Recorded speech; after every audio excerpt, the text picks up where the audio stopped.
Salut et bienvenue au Pilates Move de la semaine où on va travailler le Swan Dive, donc le plongeon du cygne. On va s'installer sur notre tapis à plat ventre, donc on peut y aller doucement, s'installer d'abord dans une position gainage et ensuite descendre en gardant les coudes serrés vers l'intérieur pour venir se poser doucement au sol. Donc ici on va ouvrir les bras de chaque côté du tapis. Je veux les coudes à peu près à côté des épaules. Donc, ni trop en avant, ni trop en arrière. On vient vraiment sur le côté. Le front va être posé sur le tapis et nos jambes à peu près à la largeur des hanches. Donc, on n'ouvre pas trop. On reste sur notre tapis et on va aller chercher de la longueur derrière.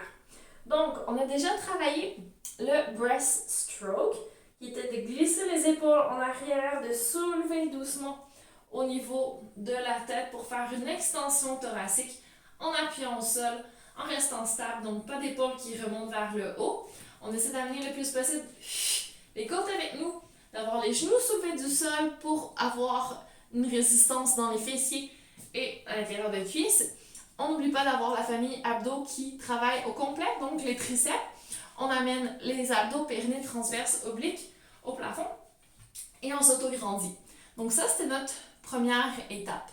Si vous avez besoin de repratiquer cette étape, allez-y, parce que tant qu'on n'est pas capable d'aller chercher un petit peu plus de mouvement là-dedans, donc d'essayer d'aller chercher des bras en extension complète, sans que le ventre reste posé par terre, que ça casse dans le dos ou dans la nuque. Ça fait mal. Donc on amène vraiment les abdos avec, les jambes super bien engagées. Là, je lâche mes jambes.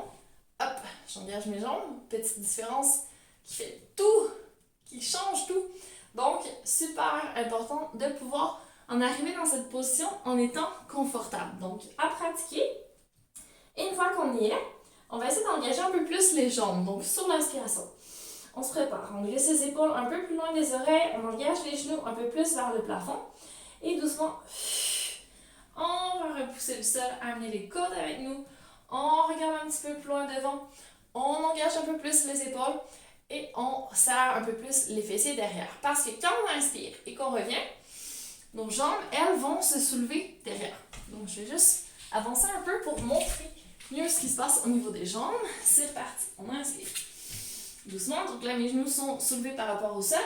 À l'expiration, j'engage les épaules, la ceinture scapulaire en arrière.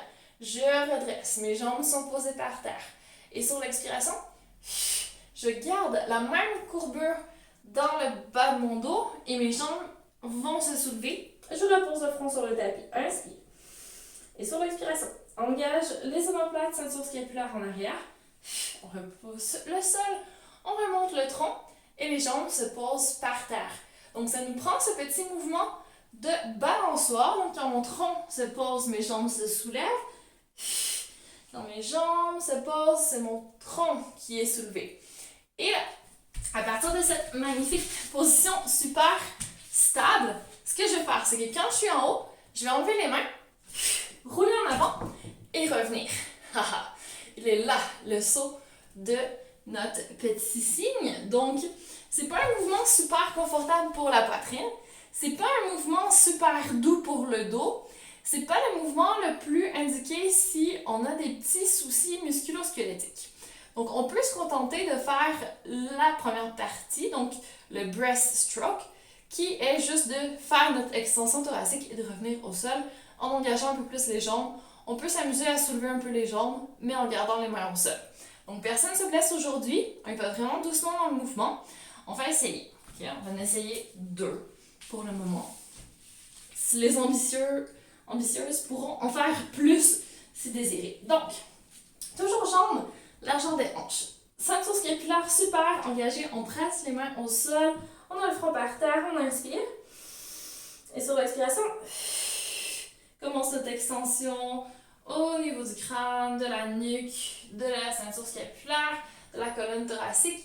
Les jambes s'autograndissent derrière. On resserre les fessiers intérieurs de cuisse périnée. Et c'est parti. On va enlever les mains. Rouler.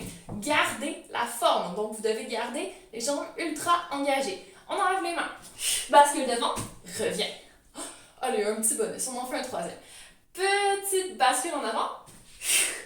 Et on revient. Et on va reposer doucement nos bras au sol. et relaxer. Donc, on peut relaxer doucement, amener les pieds vers les fessiers et allonger de nouveau. On peut se mettre les mains sous la tête et revenir ici. On va terminer avec un petit défi final, une petite ouverture.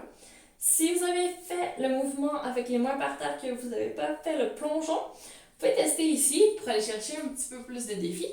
Donc, on va essayer d'aller toucher la cheville derrière.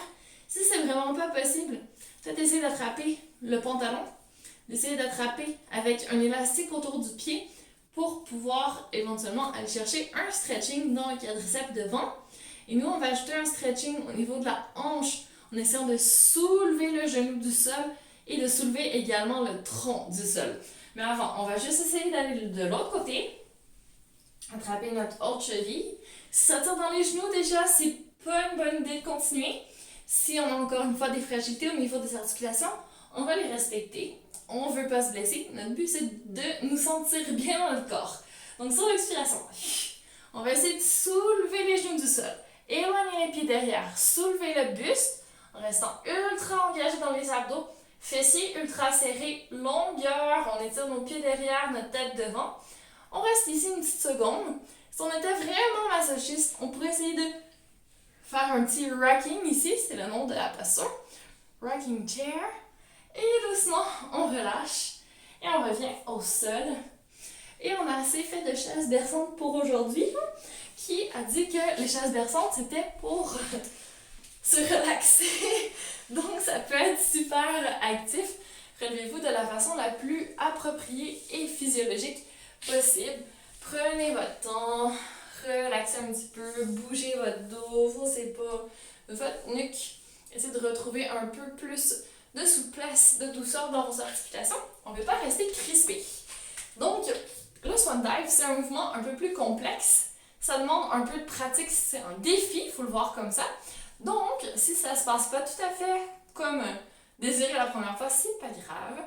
Si vous avez besoin de mettre une serviette de plage pour protéger votre poitrine, pour pas que ça vous appuie quand vous faites votre mouvement, allez-y, vous avez le droit de vous permettre un peu de confort pour vous donner envie de persévérer dans votre pratique. Donc, amusez-vous bien avec le Swan Dive et nous, on se revoit la semaine prochaine pour un nouveau Pilates Move.